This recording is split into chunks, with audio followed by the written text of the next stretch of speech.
here today to give you a little workout that you can do at home, because I know a lot of you are at that point now where you can start incorporating a workout into your program. So I just want to cover some basic moves and give you some tips on making sure you have proper form so you don't injure yourself and then have to come here and see the doctors for chiropractic care as well, right? We're here for the weight loss program. So the two moves we're going to go over today are squats and push-ups. So with the squats, one thing that's very important when you're doing a squat is you want to make sure that our knees are not coming over our toes, right?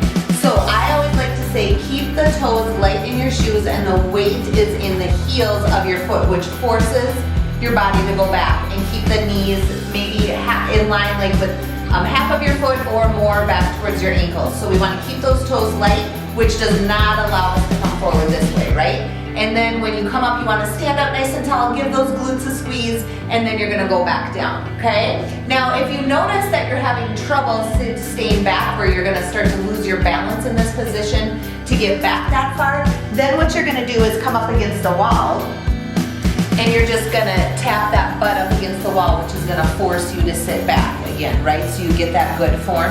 And you can kind of gauge whether you step out a little further to be able to go lower, or if going low is too hard, you can step back a little closer so it's a little higher in just a mini squat. So you choose that level where you're going to be at based on what works good for your body. And always focus on keeping that core engaged. So the belly button is pulled in, those stomach muscles are nice and tight, which is going to help protect that low back as you come down and then stand up nice and tall, okay? Now, push-ups. On the ground, your hands are going to be about shoulder width apart or just a little bit further.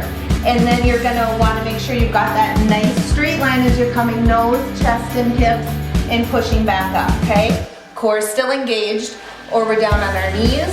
Again, still coming down together versus keeping that butt up in the air and just bringing the arms down, okay, right? We want everything together in that nice straight line.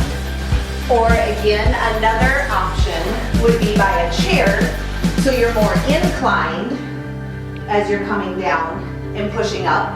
That's going to be a touch easier than on the ground. Or another option, up against a wall again. So you're just going to stand back a little and we're going to come forward. And again, the closer you are, the easier it's going to be. Stepping back a little further is going to make it just a touch harder. But always making sure the nose, the chest, the hips, they all come together in one straight line. So your goal is going to be to do 5 push-ups and 10 squats, and you're going to go through it 5 times.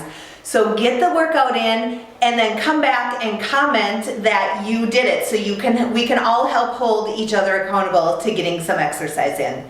Go get it in.